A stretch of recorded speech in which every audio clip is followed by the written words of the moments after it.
Welcome to the deep dive.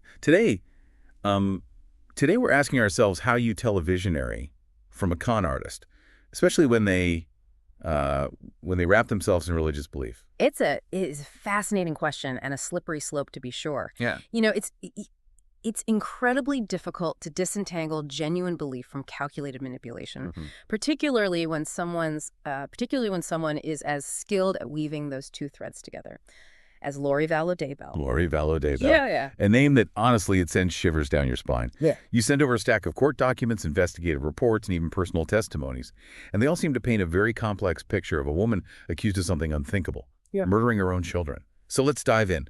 What makes this case so compelling, so difficult to wrap our heads around? I think it's the collision of this seemingly ordinary life with the extraordinary, even the unthinkable. We have Lori, seemingly typical Latter-day Saint, a mother, outwardly, at least she appeared to be living a normal life. But then, layer by layer, that facade crumbles, revealing this fascination with doomsday prepping, near-death experiences, and this shift towards a much darker, more fringe belief system. Right, and that's where things start to get really murky. Because intertwined with this seemingly ordinary woman's story is this adoption of her youngest son, JJ. He had autism, and initially it seemed like a loving, committed decision. But then we have the entrance of Chad Daybell, and it's a man whose very presence seems to amplify those darker aspects of Lori's personality. Chad Daybell is absolutely crucial to understanding this story. He wasn't just a fringe figure, he was actively shaping the narrative, writing books filled with dystopian futures, near-death experiences, messages from beyond the veil. And he was a former gravedigger turned apocalyptic author. And he carved out a niche for himself in these prepper communities, particularly those within these fringe Mormon circles. So we have Lori, who is drawn to the darker side of spirituality. Mm-hmm. And we have Chad, who is actively cultivating those anxieties. And then their paths collide. It's almost like a recipe for disaster. It's a perfect storm, really. They meet at a Preparing a People event. These events were specifically designed to cater to those with apocalyptic anxieties, fears about the end of times.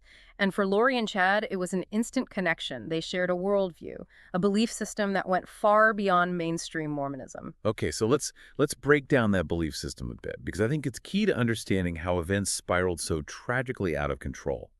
What exactly did they believe, and how did those beliefs set the stage for the horrific crimes they're accused of? So they believed in reincarnation, multiple lives, a complex system of ranking people based on their spiritual status, labeling them as light or dark souls. But perhaps the most disturbing aspect of their belief system was this concept of zombies. Zombies? That Like The Walking Dead? Not in the literal sense, no. But they believed that some people were so possessed by evil spirits, so dark, that they were essentially walking corpses. And the only way to release their souls, to free them, was through death. So their belief system essentially created a framework, a justification for taking a life. It's chilling. And it's within this context that we see a series of events that are impossible to ignore. Exactly. Within a very short span of time, we see this cascade of tragedy and suspicion. First, Chad's wife, Tammy, dies under very mysterious circumstances just 2 weeks before he and Lori marry.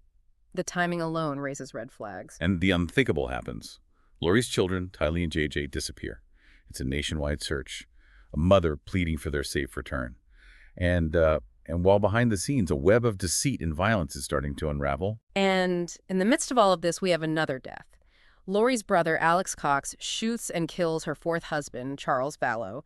He claims self-defense. So in a matter of months, we have 3 deaths. 2 missing children. And at the center of it all, this couple with these increasingly radical beliefs. It's like watching a train wreck in slow motion. Knowing something terrible is about to happen, but you're powerless to stop it. And sadly, what happened next was truly horrific. The search for Tylee and JJ ended in Chad's backyard. Their remains were found buried on his property.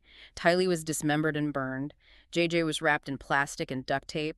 The details are unimaginable, especially considering these were Lori's own children. It's a level of cruelty that's really just hard to comprehend.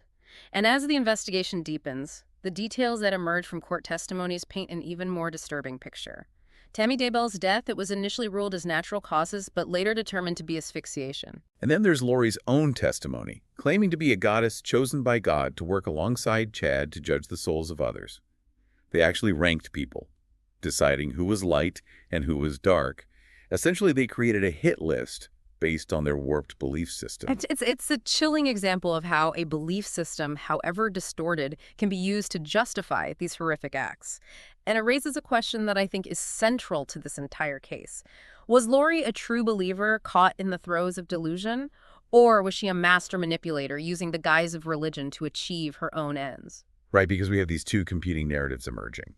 On one hand, you have family members describing Chad as a manipulative figure, someone who preyed on Lori's vulnerabilities. They even draw comparisons to cult leaders like Charles Manson. And on the other hand, you have Lori's son, Colby, who maintains that his mother was a victim of her own delusions, manipulated by Chad's charisma and these apocalyptic prophecies. So how do we reconcile these two perspectives? Was Lori a willing participant in this horrific scheme, or was she a pawn in Chad's game? It's a question that the courts grappled with. And ultimately, both Lori and Chad were found guilty. Lori was sentenced to life in prison for the murders of her children and conspiracy in Tammy's death. Chad received the death penalty for the murders of Tylee, JJ, and Tammy. But even with the guilty verdicts, those questions linger. How could a seemingly ordinary woman be drawn into such darkness? What red flags might have been missed along the way? What's fascinating is that the warning signs were there. Lori's interest in doomsday prepping, near-death experiences, those were early indicators of a worldview that was shifting away from the mainstream.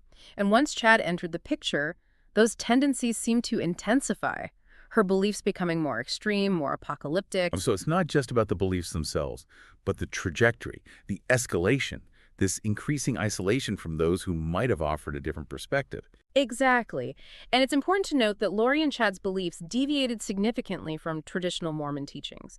The Church of Jesus Christ of Latter-day Saints has publicly distanced itself from their ideology, emphasizing that their teachings do not represent the doctrine of the Church. Which brings us back to that central question. How do we distinguish a genuine visionary from a con artist?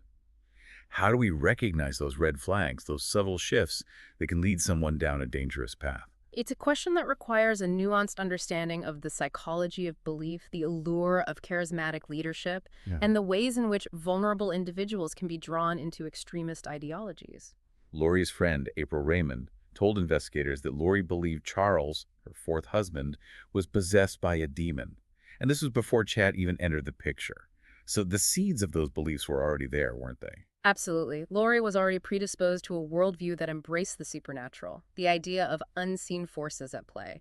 And Chad, with his books, his teachings, his claims of spiritual insight, he essentially provided a framework, a language for those beliefs to flourish. It's like he gave her permission to believe the unbelievable, to act on those impulses that might have otherwise remained dormant. Precisely. And that's the danger of charismatic leaders. They exploit those vulnerabilities, offering a sense of certainty, belonging, and purpose in a world that often feels chaotic and uncertain. So, in a sense, Lori was both a believer and a victim, susceptible to Chad's manipulations because of her pre-existing beliefs and vulnerabilities. It's a complex interplay of factors, and I think it's important to avoid simplistic explanations. Lori's story is a tragedy on multiple levels: the loss of innocent lives, the destruction of a family, and this unsettling realization that even those closest to us can be drawn into darkness. And it highlights the importance of critical thinking, of questioning authority, of being wary of those who claim to have all the answers, especially when those answers lead to violence and harm. So how do we guard against this? How do we equip ourselves and the people we care about to recognize the difference between someone who is genuinely trying to help and someone who is preying on our deepest fears and anxieties for their own gain? I think it starts with recognizing that we all have vulnerabilities. We all crave meaning, purpose, belonging, and those who seek to manipulate and exploit others, they understand that. They offer easy answers, a sense of certainty in a world that often feels chaotic. It's like they create this closed system, a bubble where their word is law and any dissenting voices are seen as threats. Right, exactly. And within that bubble, critical thinking is discouraged.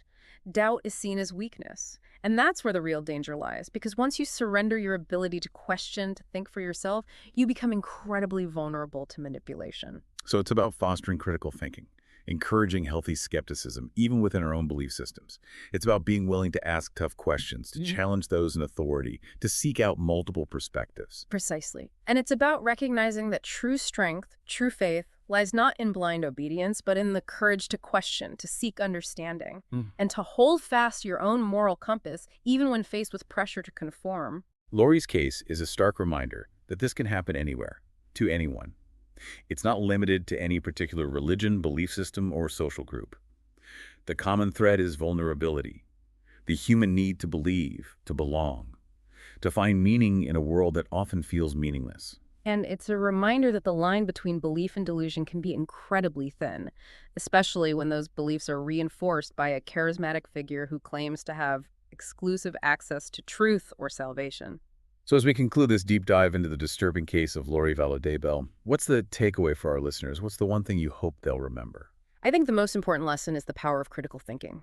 It's about questioning everything, seeking out multiple perspectives, and being wary of those who offer easy answers or demand blind obedience. Because in a world where charisma and controversy often collide, the ability to think for yourself might be the most valuable tool you have. Well said. And on that note, we'll leave you with this. Stay curious, stay informed, and stay vigilant. Because the ability to distinguish a visionary from a con artist, a grifter from the gifted, could make all the difference.